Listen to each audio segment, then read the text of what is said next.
Welcome to Archive Whispers, a place to fall asleep. Settle in, lower the lights, and let the archive open. By the light of a single open clay lamp, a small room at the edge of the western desert is beginning, very gently, to glow. The lamp is no more than a shallow dish of clay holding a little oil, with one twisted linen wick floating in it, and its flame stands about the height of a thumbnail, swaying when the cool night air stirs and then growing still again. The mudbrick walls give the light back softly, the color of warm honey, and the heat of the long day is only now beginning to let go of the stone. Tonight, we are going to sit through the hours that a household like this one actually spent in the dark, slowly, with almost nothing happening. This is a village of craftsmen on the west bank of the Nile, across the river from the great temples of Thebes, and the man whose home this is spends his days painting the walls of royal tombs cut into the hills nearby. Now the working day is over. The light will move on the walls. A small meal will be made, a few quiet tasks finished by hand, and the desert outside will slowly cool towards silence. Step outside the low doorway for a moment, into the lane. The village is small, only a few dozen flat-roofed houses of mudbrick packed close together inside a single low wall, set down in a dry fold of the hills well back from the river. There are no trees here, no fields, no green of any kind. The ground is pale stone and sand, and the lanes between the houses are so narrow in places that two people can barely pass without turning their shoulders. The heat of the day is going slowly out of everything now. Through the long afternoon, the sun lay hard on these pale walls, and the stone held that warmth the way a loaf holds the heat of the oven long after it is drawn out. Now, with the sun gone down behind the western cliffs, the air is beginning to cool, and a faint movement of wind comes down off the high desert, dry and clean, carrying a little fine dust and the smell of warm stone and the wood smoke of evening fires. Above the village, to the west, the land rises in bare slopes toward a single tall peak, shaped almost like a pyramid by the wind and the long ages. In the failing light, it stands very dark against the sky. Below it, hidden in the folds of those hills, lie the tombs the men of this village spend their lives making, long painted corridors cut deep into the rock, where the kings of Egypt are laid to rest. But that is work, and the work for tonight is finished and far away up the mountain. If you had stood in this lane an hour ago, you would have seen the men coming home. For 8 days out of every 10 they do not sleep here at all. They stay up in the hills, in small huts of rough stone on the high pass above the valley of the tombs, working through the daylight and resting where they work. Then, on the 9th and 10th days, they come down the long pale path off the mountain, in 2s and 3s, to spend the rest at home with their families. This place has a name the people here use with a certain quiet pride. They call it Maat, the place of truth, and they call themselves servants in the place of truth. The village is old. The first houses were laid down here in the reign of the king Thutmose I, around 1500 years before our own era began, and families have lived inside this same low wall, generation after generation, for close to 300 years. The grandfather of the man whose lamp we left burning very likely painted tombs as well. The men are organized in a way that would not seem strange to anyone who has worked a large job by hand. The whole body of workmen is divided into 2 halves, the right side and the left side, named for the 2 sides of the tomb they cut and decorate together. The Egyptians call each half a crew, using the very same word they use for the rowers who man a boat. Over each side stands a foreman, and beside the foreman works the scribe, who writes down nearly everything that the village does. It is a small world, and a close one. Perhaps 60 or 70 families live here at the busiest times, sometimes more and sometimes fewer, the numbers rising and falling with the reigns of kings and the building of their tombs. Everyone knows everyone. The painter knows the man who carries his water, and the man who cuts his wood. He knows the scribe who records his rations and the foreman who will note it down if he stays home a day to brew his beer or to wrap and bury a relative. Now in the lanes, the village is folding itself up for the evening. Here and there a low doorway glows faintly from within, where a lamp has been lit against the coming dark. A donkey shifts its weight in a pen at the end of the row. Somewhere a child is called in from the flat rooftops, where the families will go up to sleep later when the night is at its coolest. The talk between the houses grows softer, sentence by sentence, the way talk does when people are tired and content and the day is nearly spent. The sky over the eastern hills across the unseen river still holds a band of dusty gold, fading upward into a deep and quiet blue that is not yet fully black. The first stars are out over the desert. The cliffs to the west have gone the color of cold ash. It is the hour when the heat and the light leave together, when the whole valley seems to let out one long, slow breath and lie still, and the only warm and living thing left in the world is the small flame indoors. One thing this village does not have, and has never had, is water of its own. There is no well inside the wall, and no spring anywhere near. Every drop the people here drink, and cook with, and mix their plaster and their paint with, has to be carried in from the river a long walk away across the desert on the backs of donkeys. A team of water carriers does this work, part of a band of support staff, woodcutters and potters and fishermen and gardeners who serve the workmen and keep the whole village supplied. The water is poured into great pottery jars and a plastered tank near the edge of the village. And from there, each household draws what it needs and carries it home in smaller vessels. In the painter's house, as in every house, a tall water jar stands in a cool corner, sweating gently in the warmth, its mouth covered with a clay lid against the dust. To use water here is never quite a thoughtless thing. Every cup of it has come a long way, carried by someone, and everyone in the village knows it. Nor do these men work for coins, for there are no coins in Egypt yet, and will not be for many centuries to come. They are paid in grain, in emmer wheat, which is ground into flour and baked into bread, and in barley, which is left to ferment into a thick and mild beer. This grain is delivered to them, sack by the state, in the name of the king, and it is shared out according to a man's rank. A foreman receives a larger measure, a junior workman a smaller one. Around that steady ration of bread and beer gathers everything else a household eats.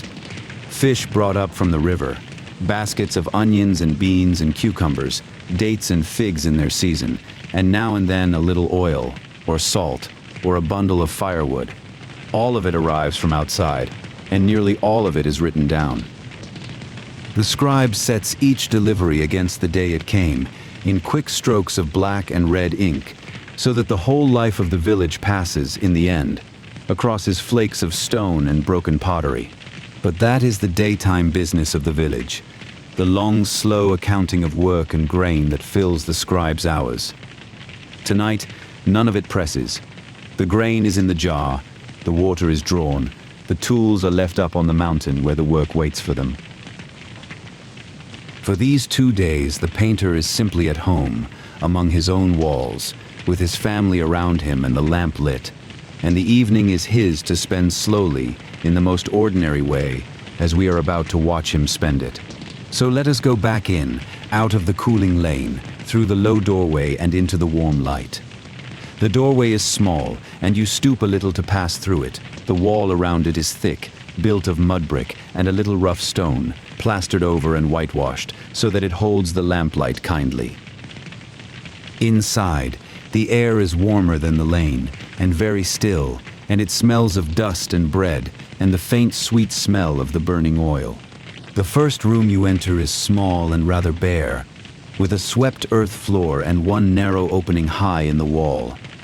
Against one side stands a curious thing, a low platform of mudbrick, partly walled in and reached by a few shallow steps. We will come, before the night is over, to what it is for. For now it is enough to stand a moment in the doorway, letting your eyes settle into the dimness, while deeper in the house the lamp burns on, and someone moves quietly in the further room. Move on then, through a second low doorway and into the heart of the house.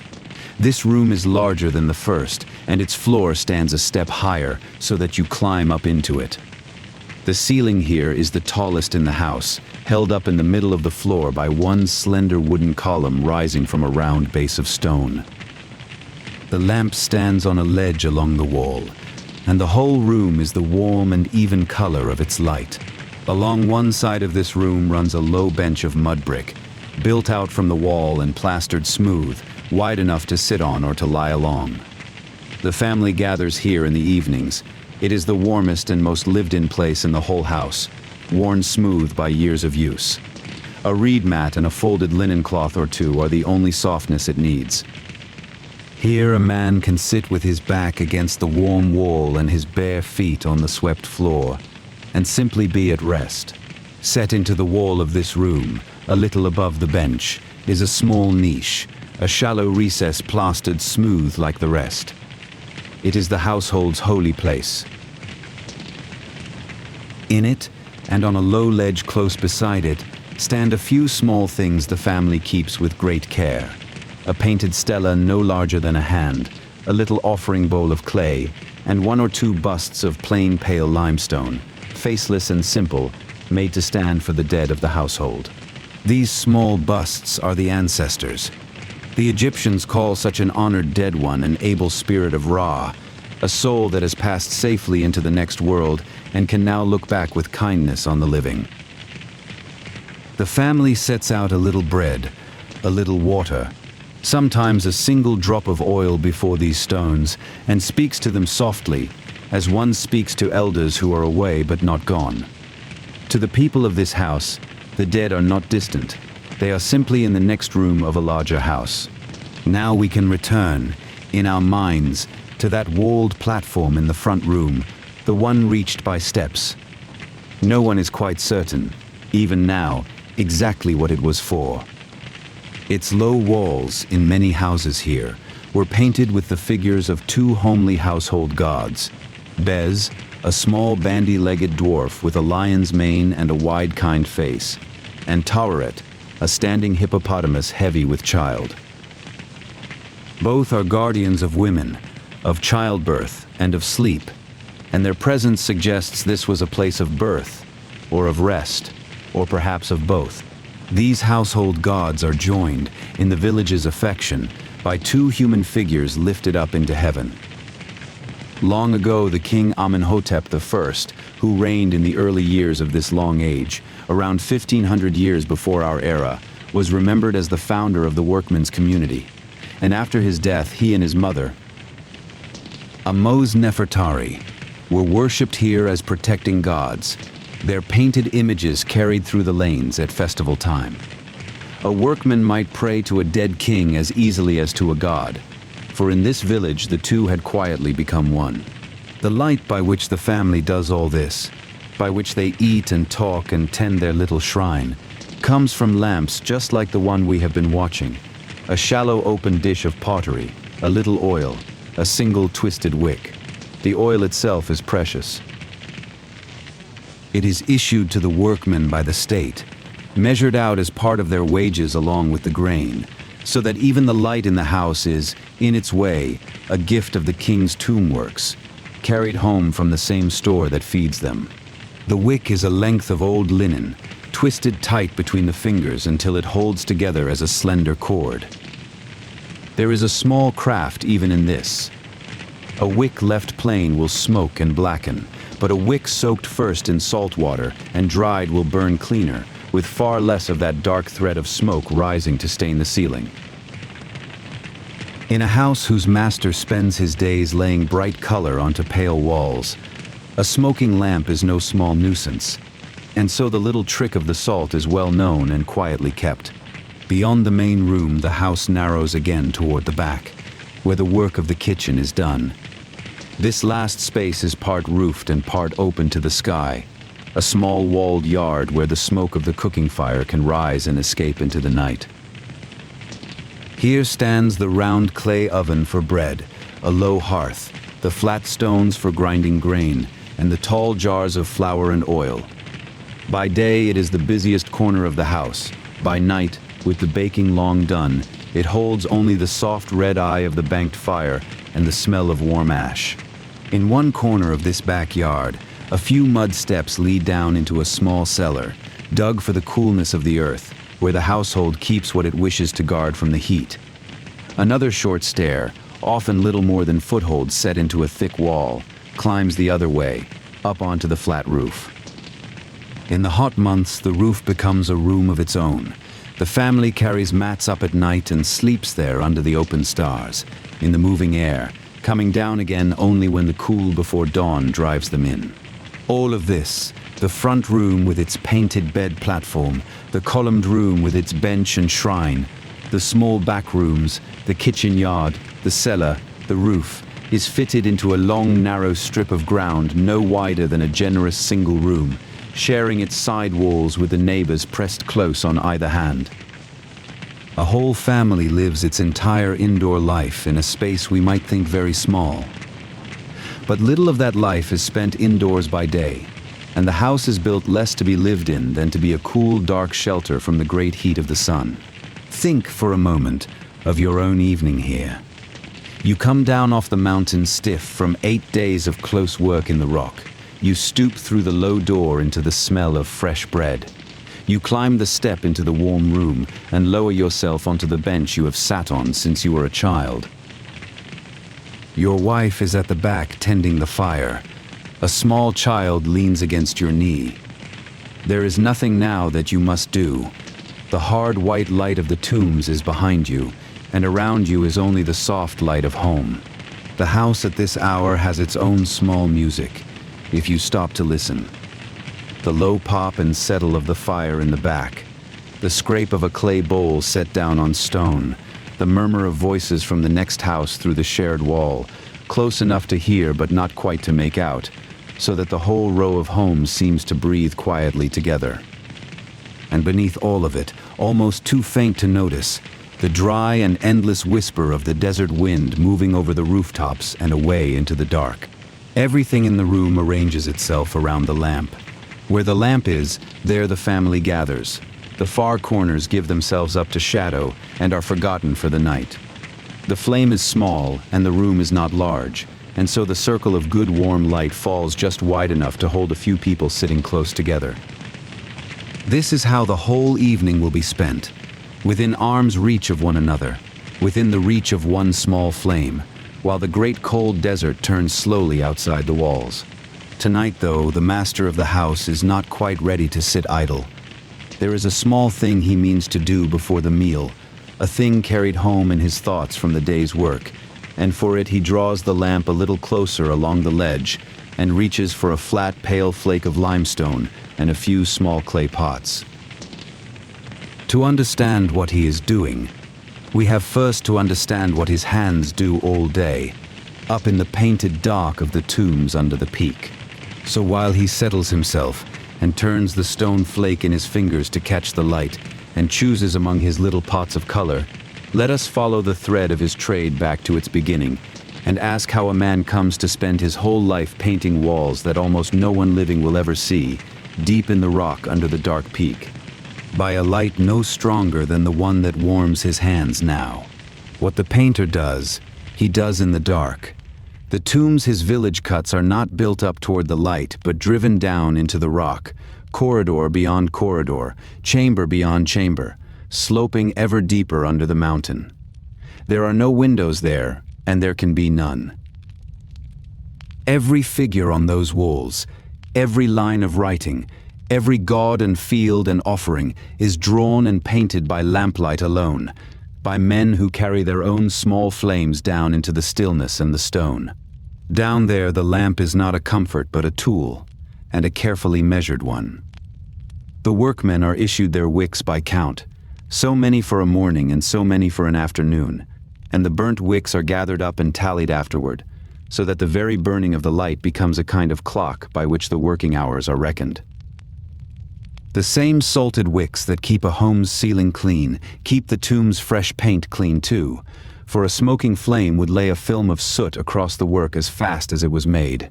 Before any color is laid at all, the rough-cut rock must be made ready.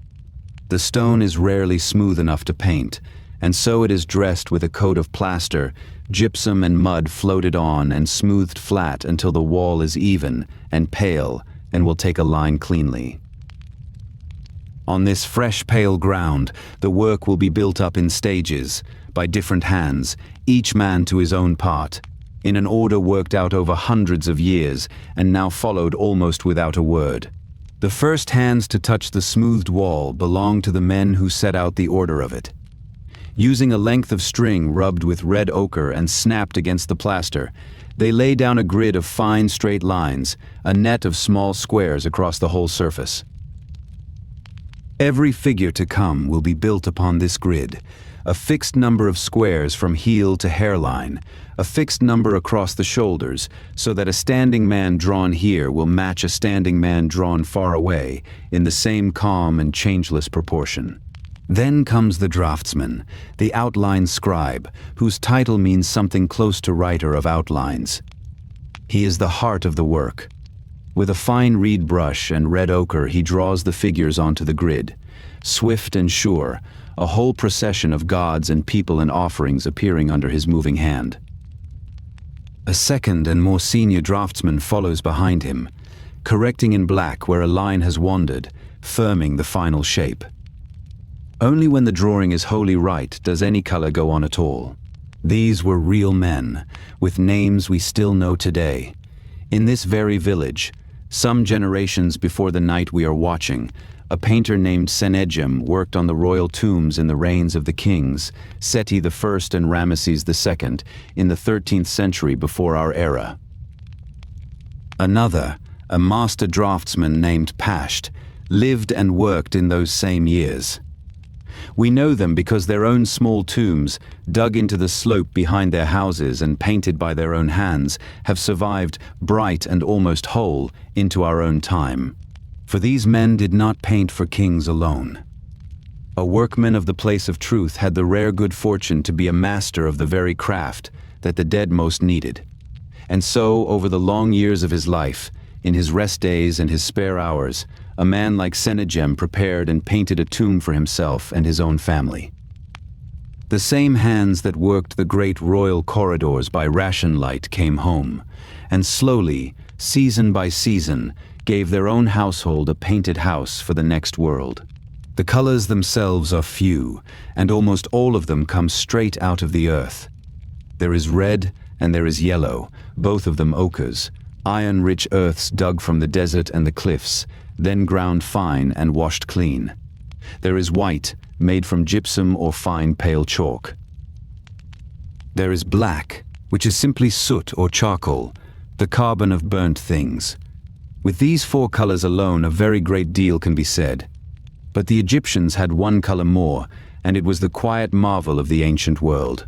That color is blue, and the Egyptians made it themselves, by craft, long before anyone else on earth. They took fine sand, and lime, and a little copper, and a pinch of natron or plant ash, and heated the mixture in a furnace until it fused into a hard, glassy, brilliant blue, which was then ground back down to a powder. This is the first artificial color ever made by human hands, devised in Egypt well over 1,000 years before this painter was born, and still mixed and used in his own day for the skies and the waters of the gods. There is green as well, sometimes ground from a green stone, and sometimes made much as the blue is made. And to the painter green is among the dearest of all his colors, for green is the color of new growth, of the returning year, of life coming back after the dry months. Color here is never only decoration. Black is the rich dark earth and the promise of rebirth. White is purity. Red is the sun and life, though in its place it can be danger. Blue and green are the sky, the water, the very flesh of the gods. A wall painted in these is a wall that means something. The colors come to the painter as lumps and earths, and must be made into paint by hand. He grinds each one on a small flat stone, fine and then finer, and works into the powder a little binder, a gum from the acacia tree perhaps, or a thin glue with water, until it flows freely from the brush and will hold fast to the wall once it has dried. Each color is kept apart in its own small dish or shell, and a man learns by long years of practice exactly how thick to make each one. The brushes are humble things, and the painter makes them himself.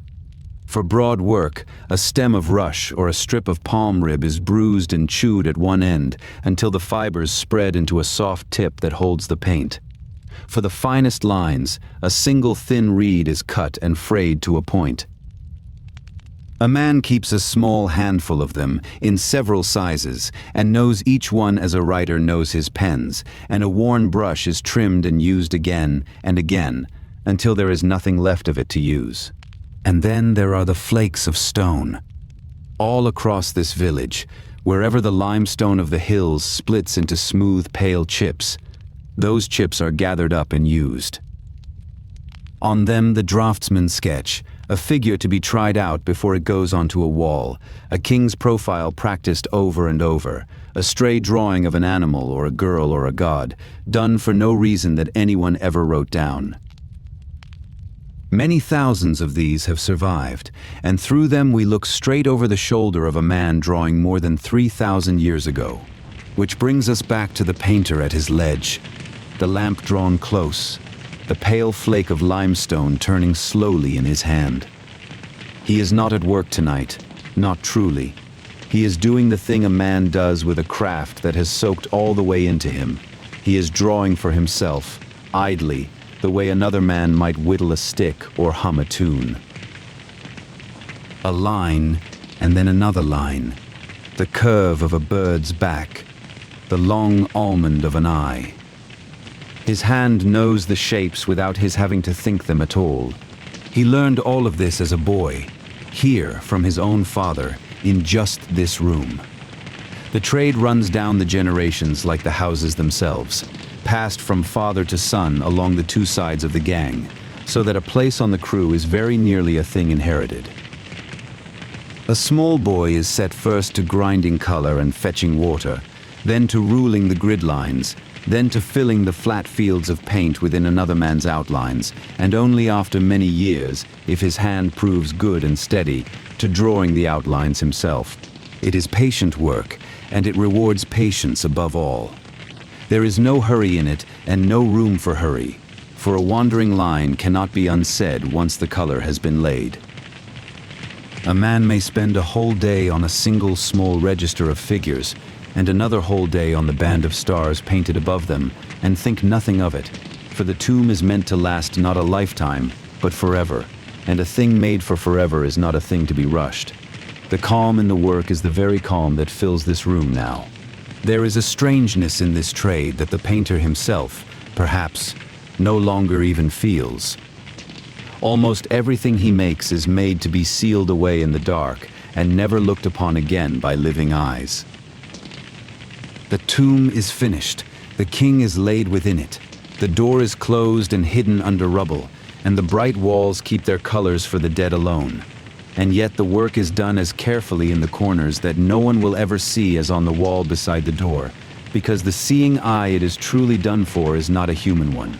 He sets the flake of stone down at last, half covered now with its quiet drawing, and wipes his fingers on a rag already stained with the colors of years. The lamp has burned a little lower while he worked. From the back of the house comes the small clatter of the evening meal being made ready, and from somewhere out in the village, faint through the wall, drifts the patient voice of the scribe at his reckoning, for there is one more part of this evening and one more man of the village that we have not yet sat down beside. The scribe is not in the way of the village a workman. He does not cut stone or grind color, but he is among the most important men in the whole place of truth, for he holds the village together in writing. He records the days each man works, and the days each man stays away. He notes the grain that comes in and the grain that is owed. He writes the letters, the complaints, the wills, the long lists. Without him, the village would still stand, but we today would know almost nothing of it. He writes on two kinds of thing. For matters of weight, and for keeping, there is papyrus, the smooth, pale sheet made from the pith of the river reed, costly and carefully used. But for the daily business of the village, the quick notes and accounts and reckonings, there is something far cheaper and always at hand: the broken pottery and the smooth flakes of limestone that lie everywhere underfoot. These are the ostraka, and on them the everyday life of this village was written down and, by the greatest good fortune, thrown away. It is the throwing away that has preserved them. A sheet of papyrus is kept and handled, and at last decays, but a flake of inscribed limestone, tossed onto a rubbish heap in a place where rain almost never falls, can lie in the dry sand for 3,000 years and be lifted out with the ink still dark upon it. And so this one small village of all the villages of Egypt speaks to us more clearly than the greatest of cities, simply because its people could write, and wrote often, and happened to live where their writing would keep. For this was, by the measure of its age, an extraordinarily literate place. In most of Egypt, only a small and highly trained few could read and write at all. But here a great many of the men could, and some of the women too, and the writing was not kept only for grand things. They wrote letters to one another across the lane. They set down loans and quarrels and the prices of donkeys and beds and coffins. They copied out old stories and hymns and schoolboy exercises for the simple pleasure and the practice of it. One scribe of this village, a man named Kenherkepeshef, who lived in the long reign of Ramesses II, kept what we would call a library, a store of papyri, his own and those of his forebears, that passed down through his household for generations after him. Among them were accounts and letters, but also a copy of a famous poem about an old battle, and books of dreams and remedies for the sick. From his archive alone we learn the names and tempers and small affairs of people dead for 30 centuries, as though one family's papers had drifted all the way down to us on the dry desert air. Tonight, though, the scribe is at a humbler task, the one he does at the turn of each working day. He keeps the record of who came to work and who did not. There survives from this village a single flake of limestone, written in the 40th year of Ramesses II, around 1240 years before our era, that lists the workmen down one side and the days of the year across the top, and sets against each name on each day that the man was absent, the reason why he did not come. The reasons are among the most human things to come down to us from the whole ancient world. One man, Apeti, is away ill, again and again. Another, Hoinifer, is set down as suffering with his eye. A man named Seba was bitten by a scorpion. Penab stayed home because his mother was ill. Others are absent for reasons gentler still. A man is brewing his beer. A man is building his house. A man is making an offering to his God. A man is wrapping and burying a dead kinsman. Across more than 3,000 years, the excuses are entirely familiar. There is something steadying in that little list. It tells us that these were not cogs in some vast and pitiless machine, driven without rest, but ordinary people whose lives were allowed to interrupt their work. A man might take a day to brew his beer, and the foreman would simply note it down, and the day be made up later. The great painted tombs were not raised by despair. They were raised in good part by men who walked home on the 9th day and stayed in bed when their eyes hurt, and went to bury their mothers when their mothers died. Much of the scribe's writing is taken up with grain. The ration is the very heart of the village's life, the thing every household leans upon, and it is his task to see it counted fairly. Each month, the grain is meant to arrive from the granaries of the royal estates across the river. So many sacks of emmer and so many of barley, divided by rank among the men. The scribe sets down what was promised, what arrived, and what fell short. And in those quiet columns of figures lies one of the oldest tensions known to working people anywhere. For the grain did not always come. The fields and granaries were far away, the officials many, the times not always good, and now and then the ration was simply late. A late ration in this village was no small thing. There was no other food to fall back on, no market to buy from with coins they did not have. no fields of their own to glean. When the grain failed to come, men and women and children grew hungry in a place where every last thing had to be carried in from somewhere else. And so in the 29th year of the king Ramesses III, around 1160 years before our era, when the ration had fallen badly behind, the workmen of this village did a thing that, as far as we know, no body of working people had ever done before and left a record of. They stopped. They set down their tools, walked out past the walls of the temples where the grain was stored, and sat down on the ground, and refused to go back to the tombs until they were fed and paid what they were owed. We know almost exactly what they said, because a scribe of the village, a man named Amenacht, wrote it all down on a long roll of papyrus that still survives. They said that they were hungry. "We have come here," they said, "driven by hunger and by thirst. We have no clothing, no oil, no fish, no vegetables." And they appealed, over and over, not to force but to Maat, to the right order of things, the truth and justice that the king himself was sworn to uphold. They were not rebels, they were owed, and they said so plainly. In the end, the grain came, or some of it, and the men went back to work, and within a few years the same thing happened again, and was written down again. There was no great victory and no great defeat in it. There was only a small, patient, repeated insistence that a bargain be kept. But because the scribe wrote it on a roll that has survived, this quiet sitting down by a few dozen tomb painters in a desert village is, as far as we can tell, the very first recorded strike in the history of the world.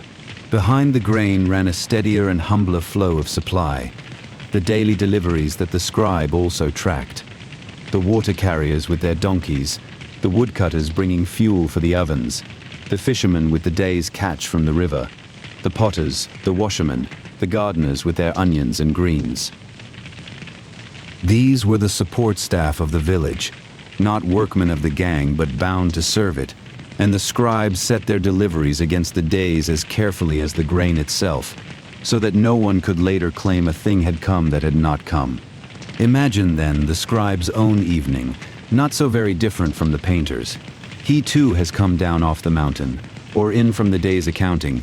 He too sits now by a lamp, but with a sheet of papyrus or a fresh flake of stone across his knee, bringing the day's figures into order while they are still clear in his mind.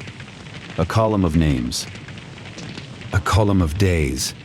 A note in red ink for a thing of weight.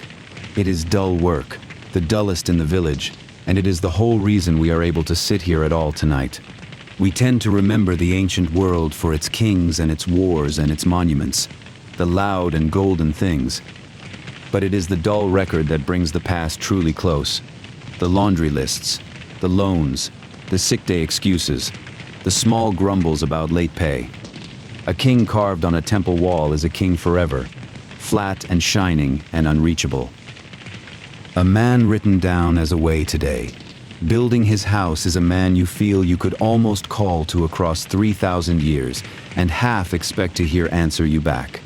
All of this writing, like all of the painting, was done by the same small fragile light we have been watching all evening. The scribe bent over his stone, the painter over his wall, the mother over her grinding, the child over its first careful copied signs, all of them leaning in toward a shallow dish of oil and a single thread of burning flax. The whole vast record of this village, on which so much of what we know of ordinary ancient life now rests, was made within the little circle that one such lamp can throw. But the figures are nearly done now, and the light is low, and across the village the lamps are being trimmed or quietly let to sink. In the painter's house the meal is ready at last, and the family is gathering in toward the warm room, the worn bench, and the little shrines set into the wall. There is an order to the close of an evening here, a few last small things to be done in their proper turn, before the household gives itself over fully to the night. Let us sit with them through that slow closing in. The meal, when it comes, is a simple one, and there is comfort in its sameness. There is bread, of course, the round, flat loaves baked that morning in the clay oven, dense and a little gritty from the grindstone.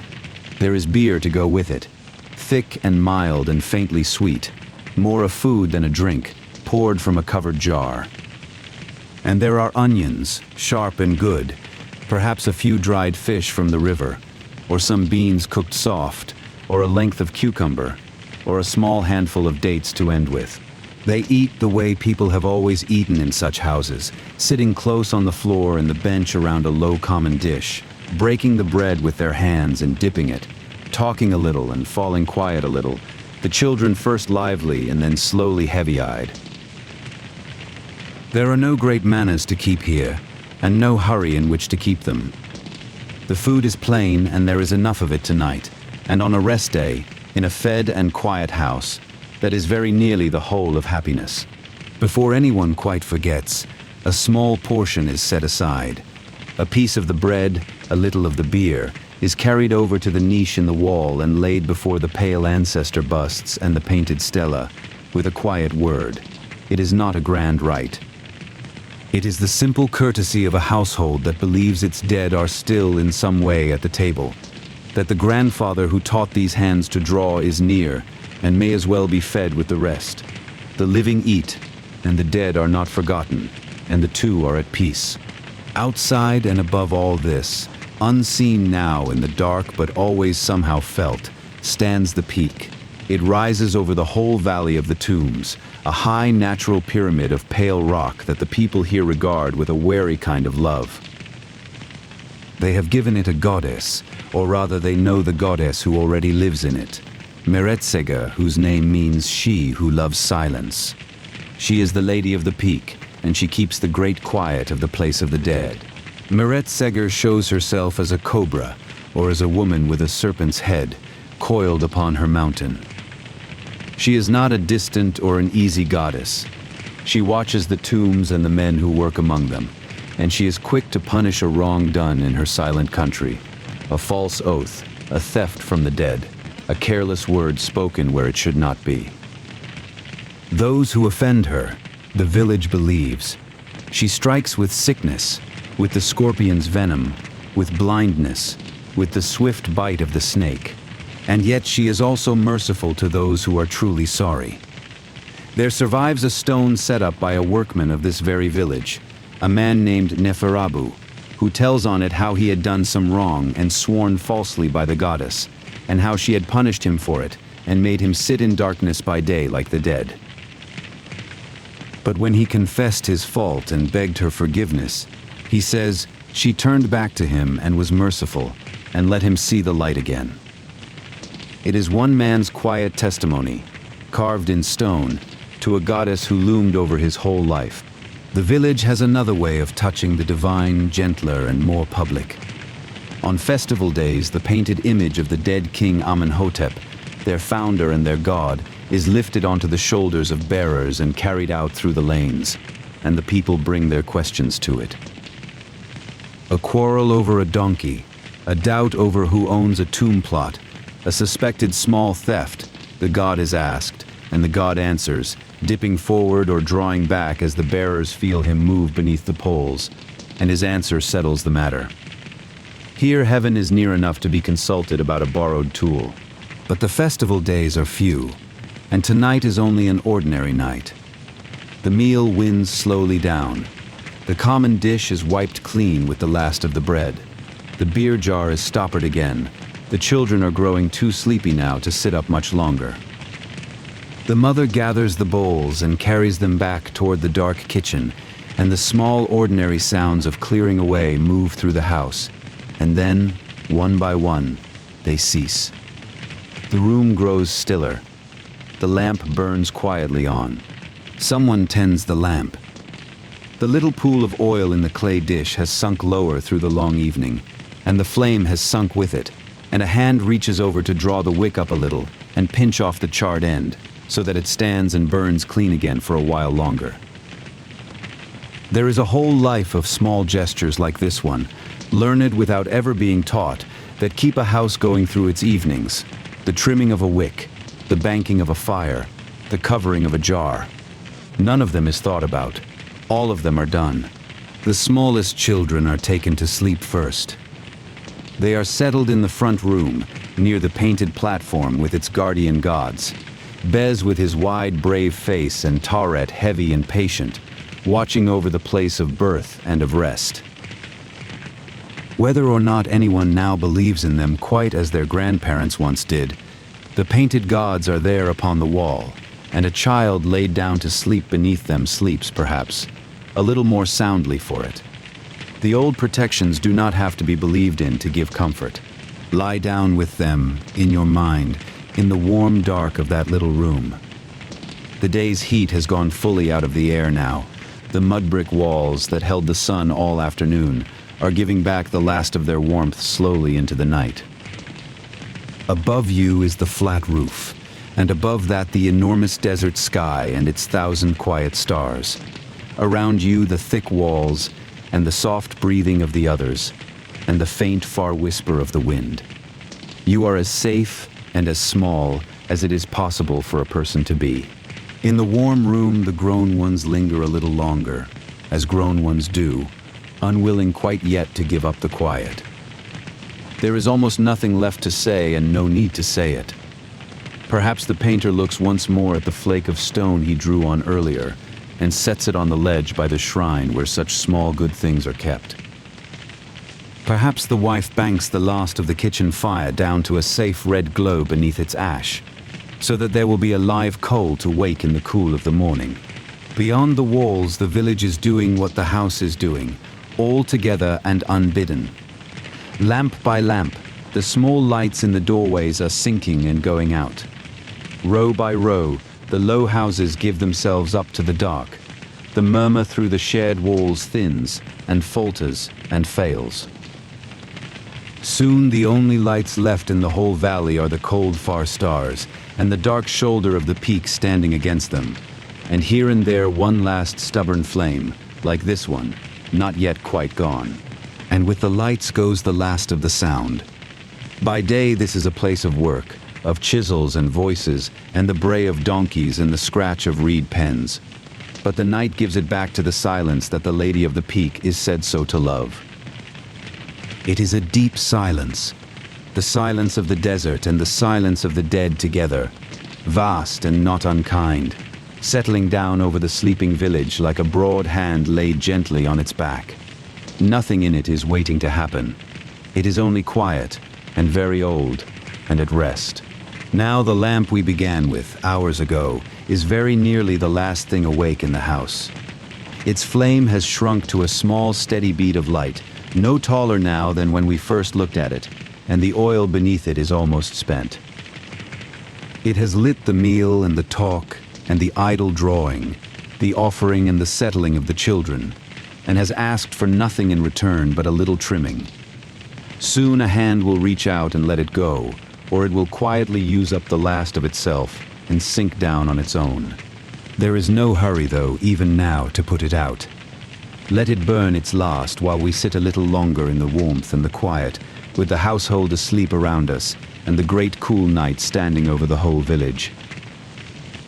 We have followed this evening from the first lighting of the lamp through all of its small and ordinary turns, and there is nothing left to do now but to let go of the day, slowly, the way the village itself is letting go, and to drift down with it, gently, towards sleep. So let your thoughts begin to loosen. There is nothing more to watch for, and nothing more that you need to learn. The work is finished, the meal is eaten, the dead are fed, the children are down, and the doors all along the lanes are dark. All that remains of this long evening now is the warmth held in the walls, the hush lying over the rooftops, the last of one small flame, and the slow deep turning of the desert night, and we can let all of it carry us, softly, the rest of the way down. Now there is nothing left to do but rest. The lamp may stay or it may go. It makes no difference any longer to the quiet of the house. Let it be one small warm point in the dark, if it lasts, and let your eyes rest on it, or let them close. The night is wide, and it is in no hurry at all, and neither now are we. There is nowhere to be and nothing to finish. The whole of this long evening has come down, at last, to only this, a warm room, a soft dark, and the slow, easy breathing of people asleep. The walls are giving back their warmth into the dark now, a little at a time, the way they have given it back on every night like this one for hundreds of years. The stone cools, the air cools, the faint dry wind moves over the rooftops and does not come in. And beneath that wind, beneath the cooling and the dark, the whole village lies still, every door drawn closed, every lamp but this one already out, every tired body let down at last onto its mat, while the silence widens slowly over all of it, soft and deep and without any edge. Let yourself grow heavier now, the way the house itself is growing heavier into the night. There is no need to hold anything up. The day is carried, the work is done, the grain is in the jar and the water is drawn, the dead are fed and the children are sleeping under their painted gods. Nothing waits on you, nothing asks for you. You can let your shoulders down and your hands fall open, and your thoughts go loose and slow and wandering, the way thoughts always do at the soft and gentle edge of sleep. The quiet here is an old quiet, older than the village, older even than the tombs cut into the hills. It is the quiet of the desert, which was here long before anyone came to paint in the dark, and which will still be here, patient and complete, long after. There is nothing fearful in it. It is only the world at its rest, the great dry land breathing its slow night breath under the stars, and the small sleeping village folded down into it like a single stone settled into sand, warm and safe and quietly forgotten. Far off, the peak stands over the valley, a darker shape against the dark, keeping its long silence. The stars wheel above it, so slowly that no eye could ever catch them moving, turning through the night the way they have turned over this place for longer than anyone could ever hold in mind. And down here beneath all that slow turning, in one small warm room in one small village at the foot of the mountain, a single low flame burns on, and a family sleeps, and the dark holds them gently and asks nothing of them at all. Breathe slowly. There is time. The night is long, and it belongs just now entirely to sleep. Let each breath come a little slower than the one before it, and a little deeper, the way the house settles a little lower into its stillness with every passing hour. In and out. The warm air of the room, the faint sweet smell of the burning oil, the soft dark all around you, in and out. There is nothing else you need to do with this hour but to breathe it quietly and let it carry you down. The small sounds have all gone now, one by one. The clearing away is finished. The voices through the shared walls have stopped. The fire in the back has sunk to a single red coal under gray ash and makes no sound at all. Even the wind has eased. What is left is so quiet that the quiet itself seems almost to have a sound, a low and soft and endless hush, like the inside of a shell, like the blood moving in your own ears, the sound the world makes when it has finally and completely come to rest. If a thought comes, let it come, and let it go again, without following after it. There is nothing tonight worth the chasing. The names and the dates, the colors and the grain, the lamp and the wall and the long still hands, let them all drift loose and sink, like fine pale dust settling slowly through still water, down and down, softly, until they come to rest somewhere far below, and the surface of your mind is left smooth and dark and quiet and untroubled now by anything at all. The bed is warm beneath you. The walls are thick around you. The roof is solid over you, and over the roof the stars, and over the stars the deep and kindly dark. You are held on every side. Nothing can reach you here that you would need to mind. This is the oldest safety there is, the safety of a warm, dark room in a sleeping house in the cool of the night. And people have lain just so, and let go of the day just so, in this very village, for hundreds of years, and have come to no harm in the dark, and have slept. The village can fade now. The lanes and the houses, the painted shrine, the great pale water jars, may all sink softly back into the dark where they belong, while you keep only the warmth and the quiet and the slow sound of your own breathing. You do not have to picture anything. You do not have to follow anything. The whole of it can loosen and dissolve, the way color washes slowly from a brush into clear water, paling, spreading, growing faint, until there is only the still quiet left, and the dark, and the rest. The flame is lower still. It does not matter now whether it lasts the whole night through or gives out its last in the next quiet hour. Either way, the dark is soft, and the room is warm, and you are held. Let your watching of it grow as faint as the flame itself, until you are not quite sure any longer, whether your eyes are open or closed, whether you are still seeing the small light or only remembering it, here at the gentle edge where the evening lets go of you and sleep quietly takes you up. There is nothing more. There is only the warm dark and the slow breath and the long quiet night lying over the desert, going on softly all around you while you rest. The cool has come. The silence has come. The day is far behind you now, and the morning is far ahead, and between them lies this, the deep middle of the night, wide and soft and entirely yours, with nothing in it that you need to do but lie still, and breathe, and sink, a little further, and a little further, down toward sleep. Slower now, softer now. The room grows dim and far, the walls grow dim and far, the little flame grows dim and far. And you are sinking gently, with no effort at all, the way a single leaf sinks through still and quiet water, turning slowly as it goes, drifting down and down, into the warm and the dark and the deep, where there is nothing left to hold, and nothing left to carry, and nothing at all now to do but rest. They are growing faint now, all of them. The warm walls, the low flame, the sleeping house, the silent peak, the slow wheeling stars, fading and softening and dissolving away into the deep dark, until there is only this quiet left, and your own slow breath, and the long and gentle night, holding you, carrying you, asking nothing of you. You are nearly there now. You are almost all the way down.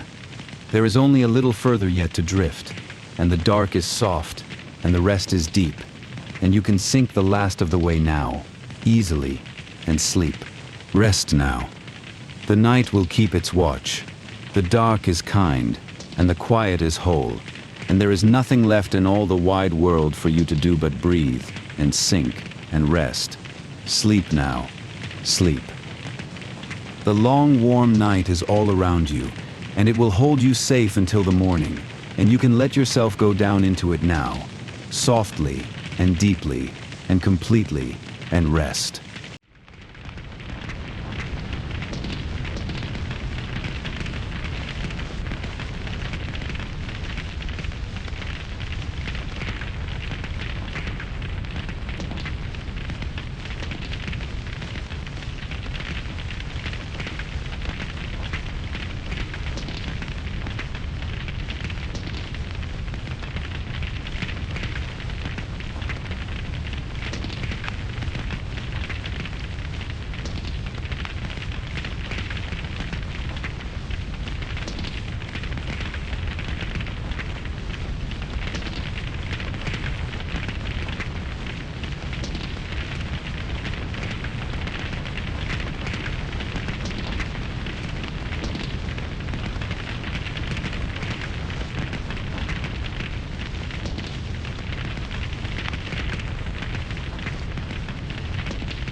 You've reached the end of tonight's archive. If you're still awake, thank you for staying. And if you drifted off somewhere in the dark, then it did its work. Rest now. The next chapter will be here when you are. Sleep well. This has been Archive Whispers.